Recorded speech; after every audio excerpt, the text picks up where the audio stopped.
Should Disney World be more expensive? Well, Rick Munarez from the Motley Fool seems to think so. He writes, "No one ever leaves Disney World in Florida thinking it was an inexpensive experience. Walt Disney theme parks aren't cheap.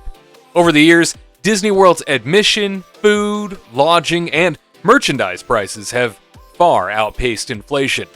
But there's another side to that story. A counterpoint to Disney's perpetual pricing upticks was on display at Epcot last month. The International Festival of the Arts had kicked off, but it wasn't the unique international food stations, art displays, or even signature rides and attractions drawing the crowds when the park opened. Guests were lining up to buy a popcorn bucket made in the form of Figment, an iconic Epcot character that we'll get to shortly. Disney is charging $25 for the bucket, and that includes a $5 portion of rainbow-colored popcorn. The line on a particular Friday snaked through the park, and at one point, the wait time was quoted at more than 7 hours. Some of the people in the queue snapped up as many of the buckets as possible, despite the stated limitation of 2 Figment containers per guest, and listed them for sale on marketplace sites. Of the more than 200 that had already successfully sold on eBay by that Saturday, the average final selling price was well north of $100, with one going for as much as a shipped price of $292.75. The narrative on social media among Disney World enthusiasts is largely the outrage over the resellers. They took up spots in the line for the sake of potentially making 4 to 5 times their initial investment. However, there's another side to that story. Why aren't we talking about how Disney is leaving money on the table by charging so little for the Figment buckets in the first place? No one wants to discuss that because it would mean conceding that the historically premium-priced resort sometimes undercharges its guests. Before we get into the reasons I'm about to be ridiculed on the Disney socials for defending the media giant's pricing, let's talk Figment, he writes, saying, "Unless you've been to Disney World's Epcot, you probably have no idea who the yellow-eyed, pink and purple amalgamation of real and fictional animals is to inspire such a feeding frenzy. He arrived at Epcot in early 1983 as the star of Journey into Imagination, a slow-moving ride inspiring guests' creativity. The ride opened just a few months after the park itself made its debut in late 1982. The ride has been through a few updates, but Figment's still there. He's appeared in a few brief cameo roles outside the park and even inspired a comic book series, but he's mostly unknown outside of Epcot regulars. In fact, Monty Python's Eric Idle got into a humorous but heated exchange with fans last year when he mistook Figment for another character.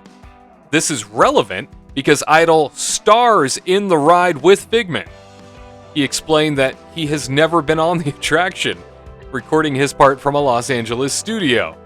In short, even the current Dr. Nigel Channing from the ride itself has no idea who Figment is." The lack of recognition outside of Disney World enthusiasts has probably helped fuel his popularity. Figment has become a secret handshake of sorts among Disney-philes. So of course, launching a festival with a collectible plastic popcorn bucket bearing his likeness was going to be a major draw. The line for the Figment buckets was substantially shorter by the following Saturday, but still more than an hour for most nostalgia-hungry collectors. Disney is smart. It's apparently well-stocked this time, and eventually the resale prices on third-party marketplaces will slide to meet the supply. The problem is that merchandise flippers continue to be an issue for collectible Disney theme park releases.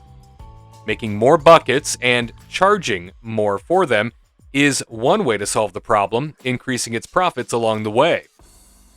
Suggesting that Disney could charge $45 and more than double its profit, it has to cost less than $5 to make and transport these bad boys in bulk, is going to be unpopular. Disney is routinely blasted for raising prices on annual passes, special events, and premium theme park experiences. Inflation is only partly to blame for the spikes in food, beverage, and merchandise prices. But even when Disney World gets criticized for raising prices, the outcome is typically that it could be charging even more. The after-hours Halloween party that returned to the Magic Kingdom last summer after a 2-year hiatus came with a bit of a sticker shock. Starting prices were 63% higher. The internet was outraged. Still, every night sold out. The return of annual passes in September came with scaled-back perks and higher prices. They sold so well that Disney World suspended the sale of the more popular options 2 months later. Disney followed the lead of most of its rivals, introducing premium-priced access to expedited ride queues 3 months ago. It was a controversial move, but the Lightning Lane access to the best attractions, the ones that require one-time payments, has often been more popular than the pre-pandemic platform that was included at no additional cost. Disney World isn't cheap, and it will probably never be because it doesn't have to be. It's the premium play in entertainment stocks. It's expensive, sure, but until park-goers flinch, Disney has more pricing elasticity and flexibility than it may think. Once again, our many thanks to the Motley Fool for raising those points in this story.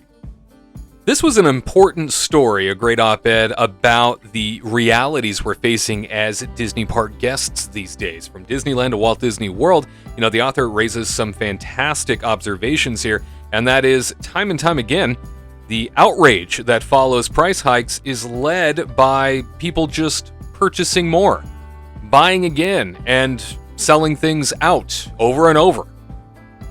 But what is the soak point? What is your breaking point as a Disney Parks consumer? It has to be getting there, right? We've already seen it many times here on the channel where people have left comments saying, at this point I'm out. I just can't afford it anymore. However, still, more than enough people are showing up to special events, are buying theme park tickets, are collecting these popcorn buckets. And therefore, the concern hasn't really set in at the Walt Disney Company just yet. While the fan base can certainly be loud online, it isn't one that typically bows out after the rage, as seen here in example after example. So what will it take, in your eyes, for the Walt Disney Company to realize that the Disney Parks experience just isn't as great as it used to be? That the organization as a whole needs to do better? Because as of right now, revenue numbers are quite strong, and, as the author writes, they could easily be charging more. They probably should be charging more because they can get away with it. But are you tired of being nickel and dimed? Are you sick of having to fork out tens of thousands of dollars for a vacation just because it's considered a premium experience? Do you think maybe you're going to choose to vacation somewhere else in the near future? In a recent Kingdom Report viewer poll, we asked, do you think Disney parks are headed in the right direction? 13% of you said yes, they're expanding and giving us more of what we want, while a staggering 87% of you said no, they've lost focus of the guest experience.